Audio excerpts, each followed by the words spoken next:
Alrighty. So I need to just come get our presentation. Welcome everybody Okay. to our presentation on Lego Resource Package. This is a second presentation for us. We've launched at Riverside School Board, and now we are launching on a provincial level. Very exciting. Martine, Yes. I will give you the I feel like I'm a kid at play here today. So very excited to be able to share with you what I've called our Lego resource package. And it's something that I've been working on since last spring, of starting to collect some pieces and putting them on the side because I've come across different things. I have a very, very strong passion for Lego. I have for years. I've always bring it into intervention, working with students, especially our most challenging students. I encourage teachers to have it in their classrooms. I encourage support staff to have it in their rooms. I even infiltrate some into administrators' offices and small bins containers, where it's an issue of providing a support, a break, a brain break to switch from other things, to help switch gears from high emotions, to be able to just downshift a couple of gears, and how Legos can be such an asset and a tool and an incredible venue. I think that it is often undervalued and really not used as much as it could be. So my hope with this project and in sharing what has been gathered so far is that we can cause a stir across the province with more people seeing a different thrust and angle with Lego, but also for all the Lego lovers to come forth and share your links and resources that you're using. And I'll speak to that a little bit more later, but really wanting to share and spread the benefits of working with Legos as an intervention tool, and to really see that it's an asset with incredible potential for students of all ages. So I do want to say that this present presentation is geared, the examples that you will see are with elementary students, because I've built so far from K to grade 6, but Catherine and I are working, we are working outreach with some high schools from different regions of the province who are interested in helping us so that we could grow a high school segment, and that we could create another level of another document that would be geared specifically for high school. Not that, I mean, some of the pieces that we have cycle 3, we would definitely carry over because there are some really good building challenges there. But we really want to be able to have something that will gear more towards high school and see how that can be a benefit throughout their life, so that it's a tool that they can go to. And we know that kids like different kinds of building activities, but Legos being one of them is that we really want to provide a terrain for them to have those opportunities and to make that readily available. So here we go. So Legos can be a quiet brain break activity that will help students reset and be more available for additional learning. Some of our kids really struggle, like their attention time, their capacity to hold on. Things are really challenging for them. Legos provides a hands-on medium with learning. It reduces the felt vulnerability and defenses triggered by learning struggles and challenges. We know students, I'm sure that you have many students in mind that you know when academics come into the picture, they clam up, they freeze, they bolt, they have a hard time. This is like, it really sucks their energy. But for some of these kids, having a break with Lego, a brain break before, and knowing that they can have access to it later. And it doesn't need to be just Legos. So I'm using Legos as the thrust today, but it could be other things. And we've done other presentations on brain breaks. So please go to those, because that's all, that information is really pertinent. But today we're really zooming into the use of Legos and hopefully bringing that forth. It's an opportunity to play out emotions, to problem solve situations without repercussions or fallout, other than the pieces falling apart. But that's real life. There are things that just don't work out. But for some kids to be having that through the experience of Lego is a lot less overwhelming, threatening, and frustrating than if it's real life in social situations with peers or with family. So there's a part here where that being able to play out, to practice, to do things is there is no repercussion. There's no big life situations with this. Legos can be an agent of change, a venue for problem solving, and we know that it can, really inspire a whole lot of creativity. We have some kids that we know that will gravitate to the instruction booklets and will want to follow those.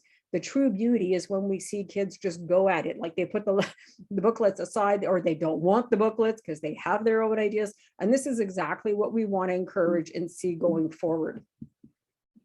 The benefits of brick play are many. And this is a resource that I took from TheraBuild with Lego with Alison Thompson.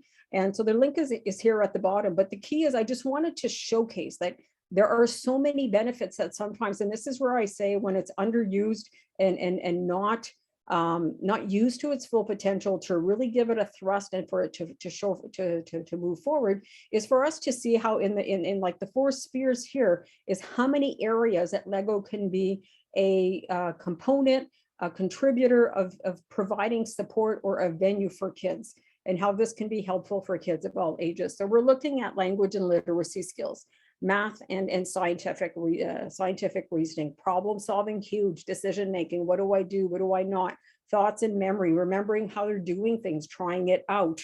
On the physical side, as we see kids fine and gross motor skills, Legos can be done sitting at a table, they can be done on the ground, they can be done standing at a wall with a Lego wall, and I'll show you some pictures after. But there's so many ways that we can be using the Lego that it's not just a one way to use it. And this is really one of the beauty also. Eye-hand coordination is huge. Spatial awareness, the using the space, the building 3-dimensionally, trying those things out.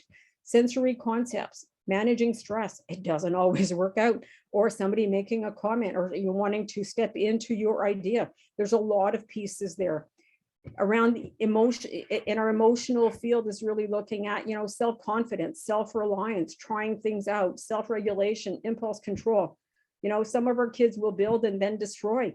It's okay. If that's what they needed, they will build again. It doesn't have to be the same day. We don't necessarily want them destroying everything, but if they're destroying what they have made, that's one piece. And that's maybe something that they can do there, but it's a way of getting it out without hurting other people. So for some kids, this is huge, and this will make a significant difference for them. It also really, we want to look at persistence and resilience, working at it. It doesn't need to stop. Like, it doesn't need to be a start and stop within just a few minutes. It can be something that they build over time. Having an area where kids can have under construction plaques or materials where they know that they're reserved and kept safe will help kids to be able to be more resilient, to practice with it, to try it, to build more, to add to it. It increases self-awareness, empathy when somebody is trying and something is difficult and they're having a hard time. Are they wanting to help out? Are they offering that? And just sharing that support. Socially, it's a great venue to have positive communication, to get some cooperation and collaboration. They can have individual things, but they can do things together. Really depends on the students where they're at and where they're at developmentally, but where they're at emotionally is, are they open to that? Are they open, or do they need to have a small bin of Legos that is their Legos, and these are the ones they go to because this is where they're at emotionally and developmentally. So there's a lot of judgment that will come in how you work with it with students, because you know your students best, and really to see how you're going to take this as an intervention tool and bring it forth to maximize to the best. Self-expression, oh man, lots of ideas and things will come out there. Negotiation, compromise, when there are those special pieces and there aren't enough for everybody, who gets what? And how do we work that? How do we work that out? And how do we share? Because sometimes you can and sometimes there isn't enough. So what do we do about that? Rule formation and leadership. How are we trying things out? How are the adults guiding and putting some structure? And then how is that coming forth with kids? Having kids work with students of different age groups can also be a really nice way to bring in a lot of the skills that we're looking for kids to have and to grow at school. Is having kids of different age groups can really help. So that mentoring part can really be interesting to see in action. So there's so much that we can go to, and this is really just a synopsis to give you like some key areas. So lines, excuse me. So Einstein has told us that logic will take you from A to B, but imagination could take you everywhere. And this is where, really leap forward, and to invent, you need a good imagination and a whole lot of stuff, a pile of stuff. So if we're looking at Legos, having just a small container of Legos is really, it can be exciting, but it's so much more so when you have more. So there's a part where I'm going to encourage, if there's any extra monies in your budgets, go for Legos. Why? Because they last. We can always build to the collection.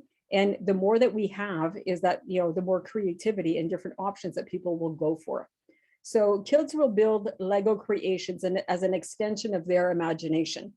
They will have inventions and contraptions and thingamajigs and whatchamacallits, and we don't know what they are. And it might appear pointless, but they're definitely not. It's really interesting how they make sense of it. And this one I want to read because I really liked how it just pulls it all together. Those pointless, crazy ideas are not so crazy at all. These ideas come from our next generation of leaders, engineers, innovators, scientists, thinkers, and doers. There is a purpose to this Lego play. Your kids are using skills well beyond instruction booklets in the boxes. These kids build Lego creations that solve problems, make something better, or change something into something. Our world needs kids that look beyond the surface, can solve problems they don't even know exist, can think outside the box, and can do what no one else is willing to try. Little Bins for Little Hands is a website that a number of the activities in the resource package are from. You will find many things there, but I really like how we need to provide that context, that understanding, that warm space of what they are building may not always look like much to us in certain circumstances, but that for us to not interfere, to not step in, not even comment or judge, but let them create, let them take that leap and let them see and have it become what it's going to be. And then have them talk about it, explain it, how would they use it? Because that's really where we get the full sense of what they have integrated and are working with. So what does the resource package look like? We've set it up as a bin. Reason being, we want it to be a lending library, a resource for adults to use in storing it together in a school. Ideally, you would have one in like one per school. If you want more, that's fine, but that you would at least set one up to have all the activities in so that you would see the range of them, but that they're ready to use. So this would be the ideal. So the bin is organized with a master resource list at the front so that you have the photo and the link for each resource in the bin and they're numbered. And I'll show you some concrete examples with that. There's a first section that is white in each of the sections, and then there's a section that is gray. In the white section, these activities would be some that you would have downloaded and ready. And the second batch in the gray are more that you could add. If all of the activities on the master document are printed, laminated, and prepared for use, your bin will be about 2/3 full. So it's a really nice, big, rich bank of resources at different grade levels. So there are dividers for each cycle.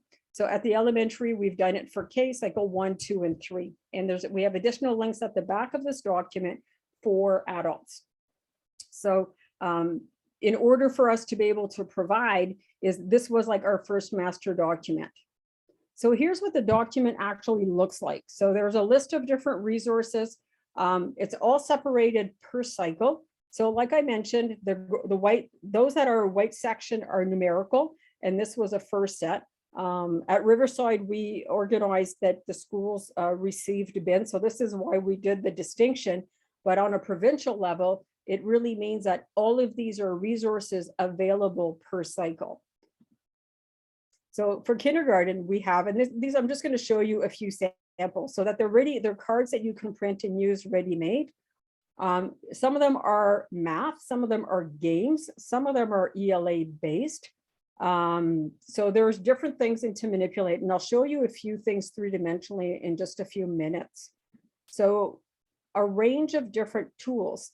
Now, what's also important for you to know is that some of the activities repeat from one cycle to another, and this was when they were deemed beneficial for the different age groups. So there are some that will go from K to cycle 1, and then there are others that will go from cycle 1 to 3, or a range of, so it really depends. So some of them are, like I said, are cards, others are games. Some of them, it's like a monthly calendar where it could be, if you laminate it, crossed off, and then what are the different things that we're working with.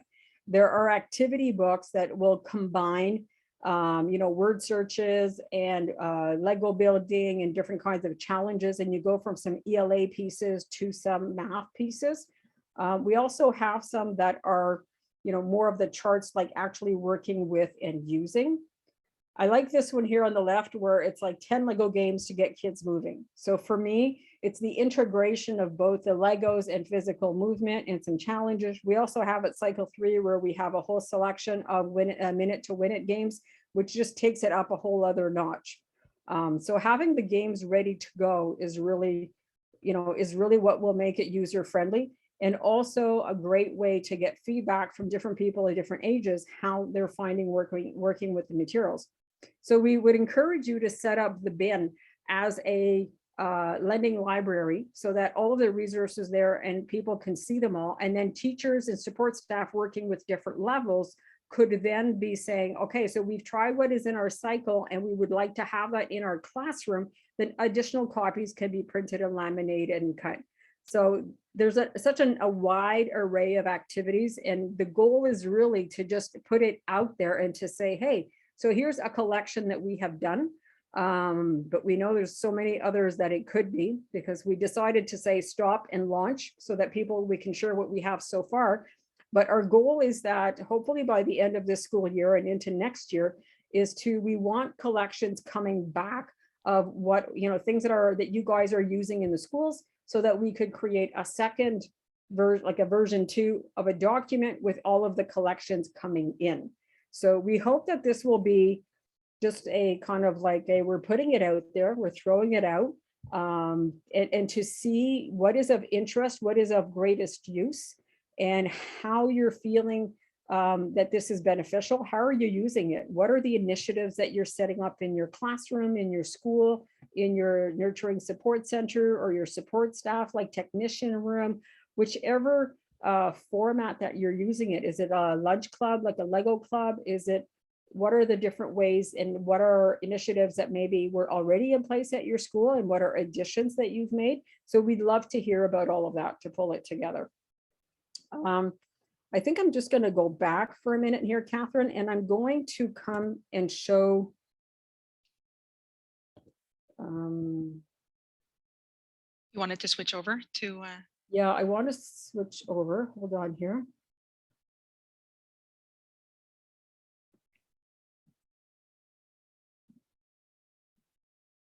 I want to show you three-dimensionally some of the pieces that we have. So this is one of the activities. Martine, wait. Yeah. You need to unshare your screen so we can see that. There we go. Okay. Do you see it full size now? Perfect now. Okay. Okay. So what we have here is one of the activities that is set up is in a plastic box, and these were purchased through IKEA.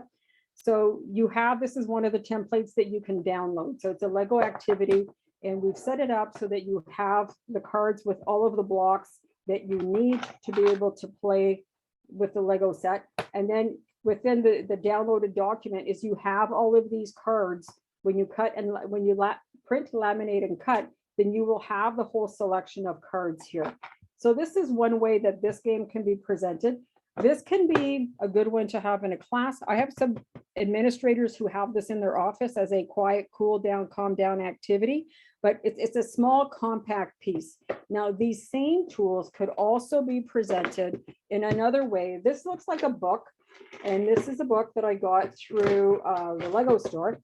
But the beauty of this book is that when we open it up, there's actually a Lego plaque in the bottom, and I've set it up in the same way so that you would have the card and what's there, and then you've got all the cards here. So the kids could actually be building on the background, which is a Lego plaque, but also if somebody has this and it's not a big space, is that it's very easy to put away. So it really can fit into a bookshelf. So that's quite exciting. Something else that is another one of the activities is number 14 is this one. I find I'm getting shading, right? Sorry? J'ai de l'ombrage. Yeah, a little bit, yeah. C'est le soleil. Okay, so let me show you this. Whoops, the pieces went flying. Okay. So these blocks form a 10 by 10 square. So depending on how they are placed, it will create the 10 by 10 squares. Now, the beauty of this is having students create them. So here's a photo of the finished product, but the kids playing and creating them is that you can actually be making different ones, holding on to them and having them as brain break challenges for other students who come. So if you're in either within your classroom as having a station, or if it's within like where support staff are, this could be a great way to just where they make something, we get to play with it. And at some point we can say, okay, we're making new ones. So we're going to take them apart. The other thing is they only like for these, you can easily do them with just the classic Lego blocks that are very like the simplest ones. So we're not needing special blocks for that. The next one here is the Lego balloon powered car. Now this we had lots of fun creating. So very, well, not simple, but you need to try it out. Okay. So this is where the fun begins, where you are creating different cars, and you know, everybody would needless to say would need to have their own balloon. Even prior to COVID, we would not share balloons. Okay. Right. But that they can be making their cars and then be playing with them. And they could even turn this into a math and science activity of a distance and having fun with it. So you can take it different steps further. And here we go with creativity and what holds the road and what doesn't. So this is like another example. Another one where if we want to simulate life, and we often talk about walk the maze and how are things working, is number 15 is another one of the activities that we have. And having plaques with your Lego is that students can create mazes. You know, they can be simple and you know, very simple, or they can be more decorative and jazzed up, and that the kids can play with moving them around. Again, having some of these available where kids can play and put in some challenges is then we're able to just have fun with it. But for some kids, just the building and the making in itself is a huge piece that they really enjoy and thrive on. Having different ones around that kids can play with as a maze and roll the marbles around. You could even do them like, you know, more like different layers and levels. This is where I see our cycle 3 students and our high school students can really get into some really creative building. So I think there are pieces here that can be a whole lot of fun that can really become an asset. So different, you know, different things, different levels, but I mean, we can go from having simple Legos to doing a whole lot. So the next part that I want to show you, and I'm just going to bring these over to the camera, is this is the TheraBuild book that I just mentioned before. Okay. Then we can also look into some of the adult resources. So these books are very, like, there are blocks inside to help do the Lego games, but these are brain teasers, games, challenges, and puzzles. So again, it's a lot of taking it to fun, but having something that what they build that they can be using and playing with. Others that are also very exciting are the chain reactions here. So they're like, we're looking at different science concepts. You know, there's a lot of fun to be had.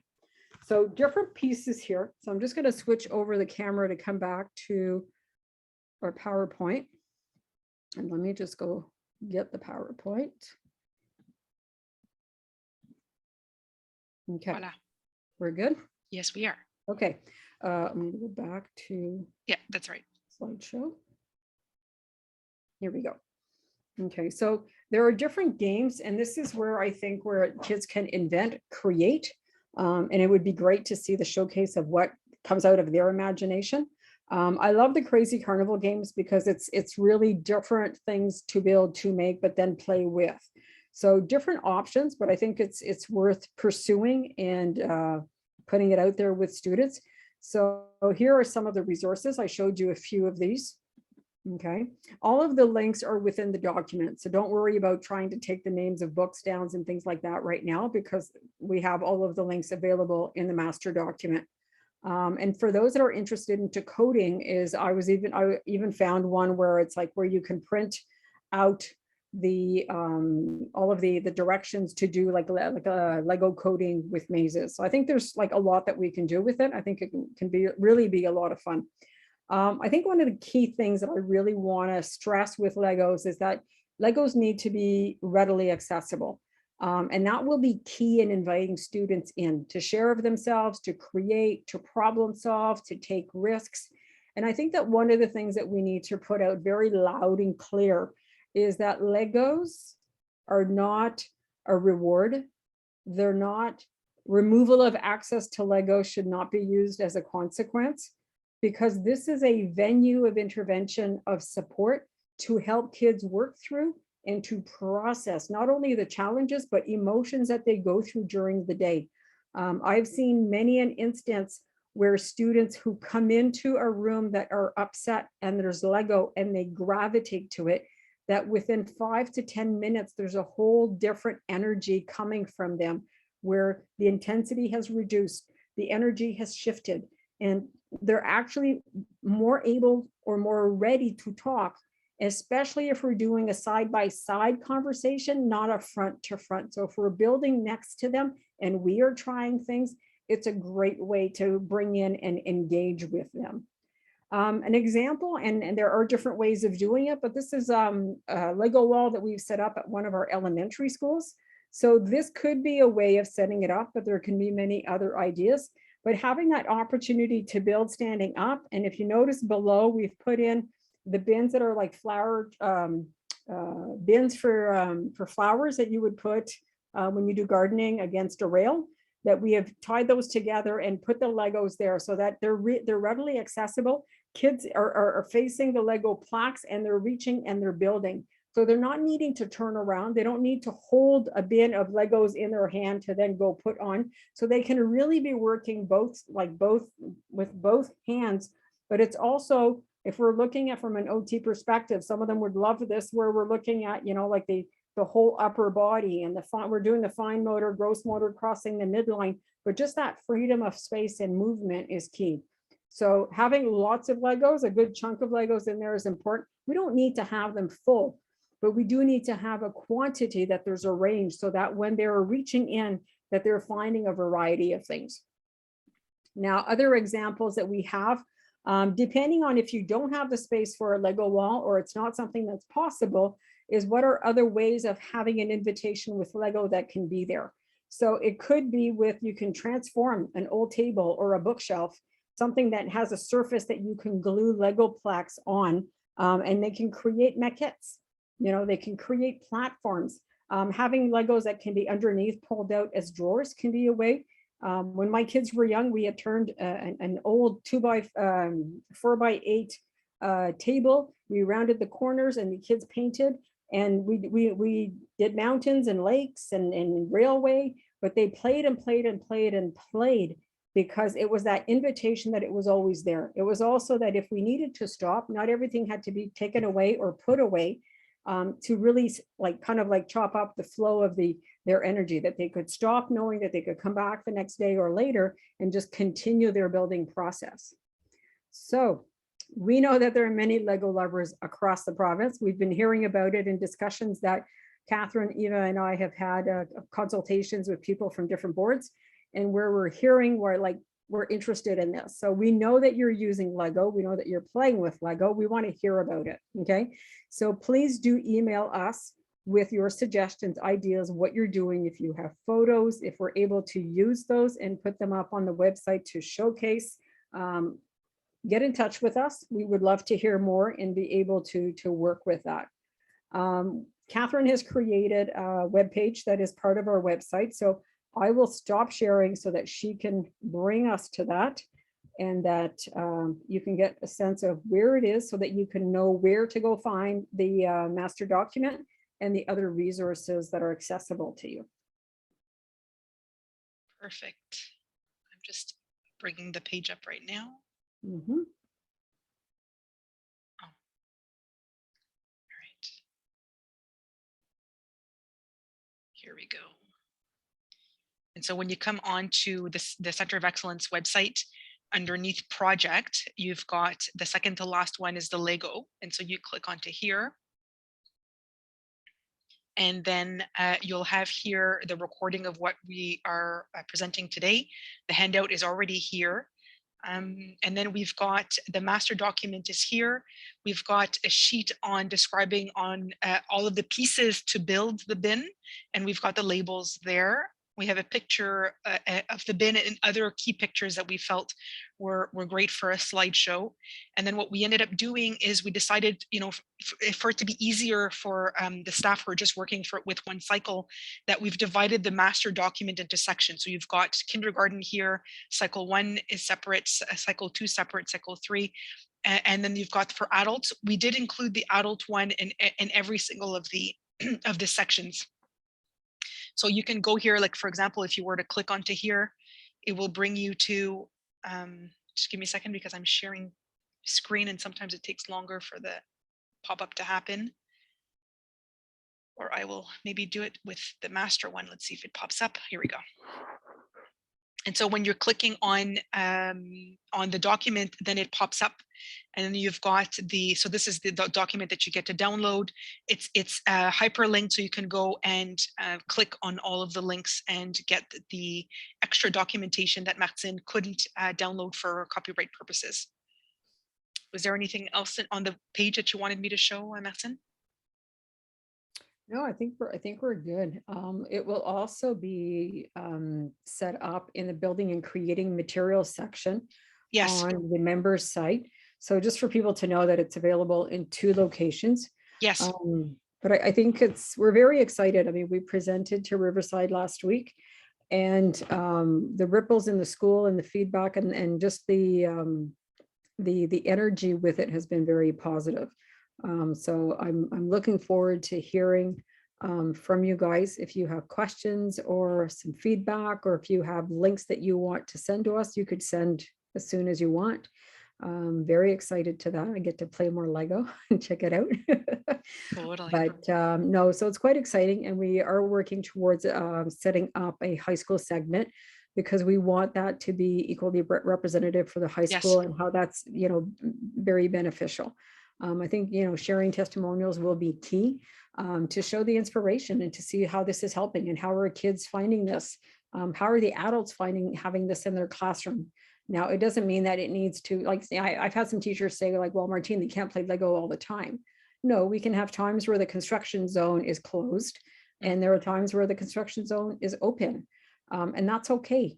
But for them to know that they can have access to it, and that it's not, that we are encouraging it, that we're inviting it, that it's a regular open invitation, blocks of time, and that we are, very careful with how, if we put a restriction, that it's not a consequence. It's not available right now. Like the store is closed, you can't go in. It's not I don't want you to go buy candy. It's the store is closed. It's not possible right now. I know you'd like to go, and let's go a little bit later, but there's a way of doing it that is not so frustrating to kids, but at the same time that we can teach parameters. So it doesn't mean that it becomes a free for all.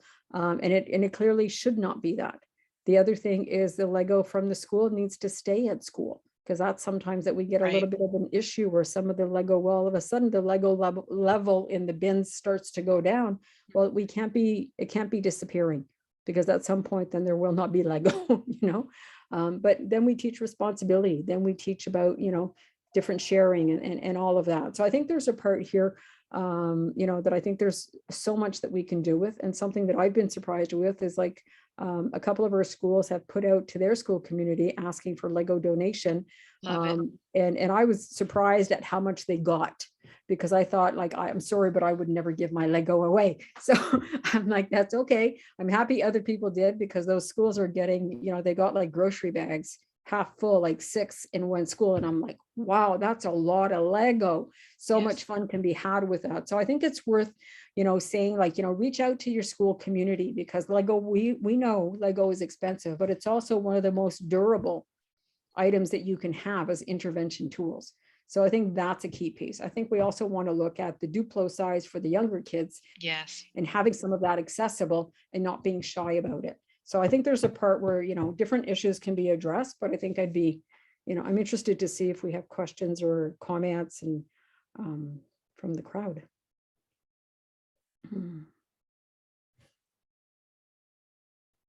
See.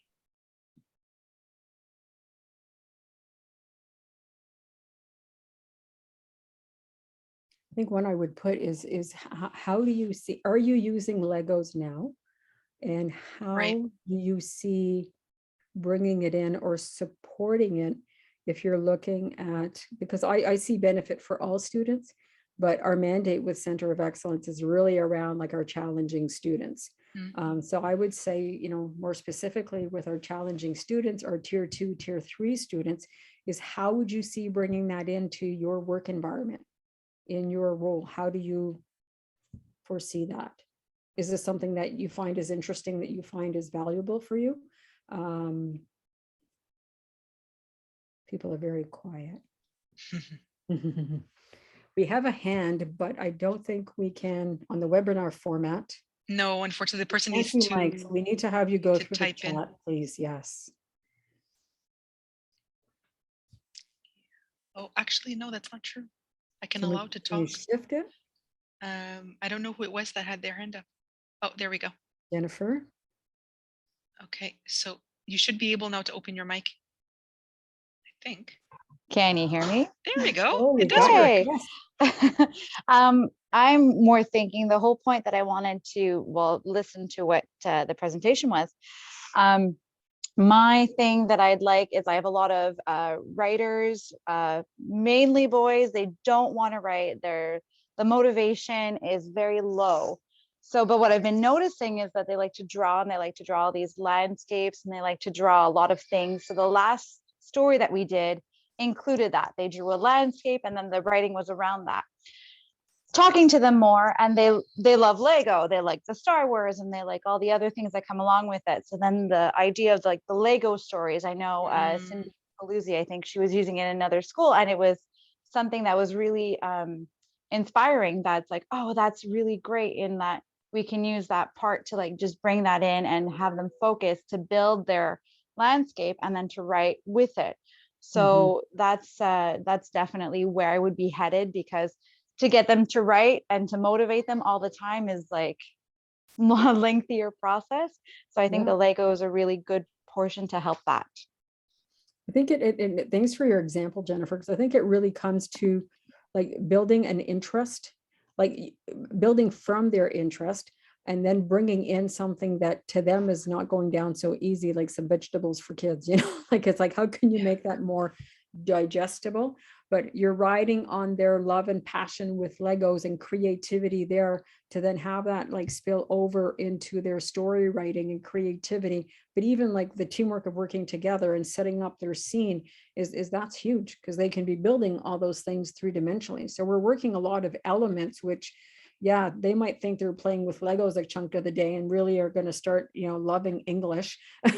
But at the same, like, it's just, there's so many things that all come into play. So I think that's very cool. Thank you for sharing that. For sure. We have a few people who've written in the chat. Naomi says that they're using a new Lego wall in their Oasis room. So that's really great that some schools in their space have been able to create a Lego wall. So that's wonderful. Sabrina says that as a behavior tech, she wants to have some in her office. So I guess for any student that comes in to, you know, doing the one-on-one. Oh, Naomi adds, students are going to do it without instruction. They naturally know what to do with it. Yeah. Samuel says, I'm working with an autistic child and he's obsessed with Legos. We play skits while building.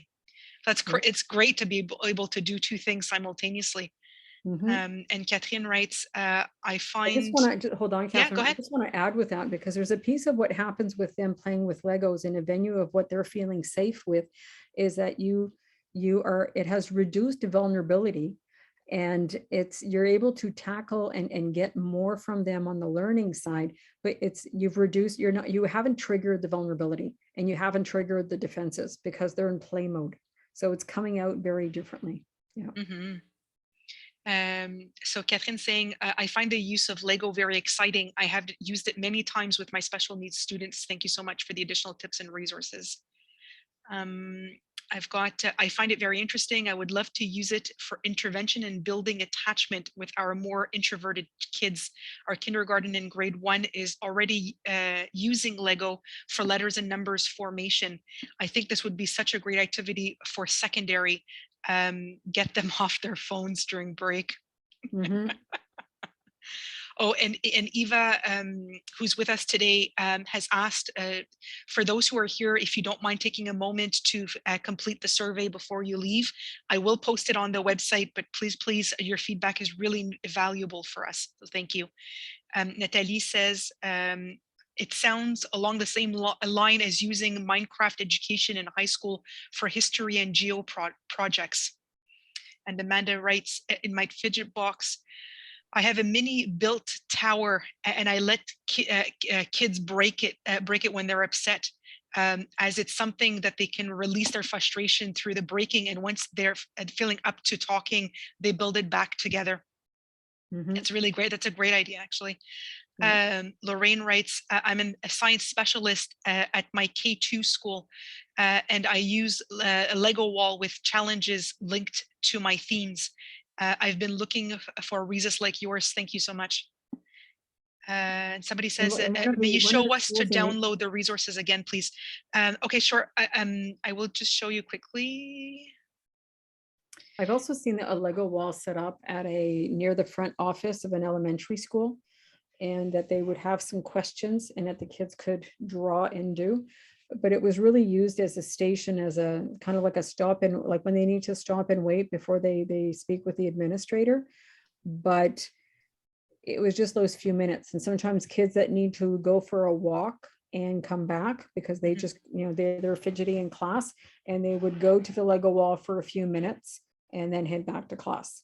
So yes, there can be times where some students might kind of wander around and stick around where the Legos are, but that can be worked through. So I think there's a part we need to really be open and not be like overly concerned, but just have a strategy of how we're going to work with that so that we can voice their interest, but at the same time is to help them, use those tools and strategies. So once again, going onto the website CEBM.ca, that will take you to our home page. And then you go to the second tab on projects, and the second to last one after nurturing class is the Lego resource one. So you click onto it, and then it brings you to the page with all of the material and downloads. Everything's here. So cebm.ca, and then you go to projects and Lego resource package. There you go. Is there any other comments, questions?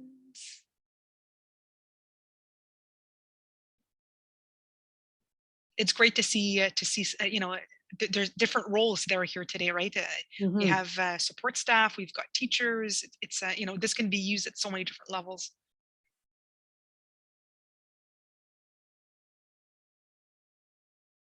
Okay, I'll stop the recording.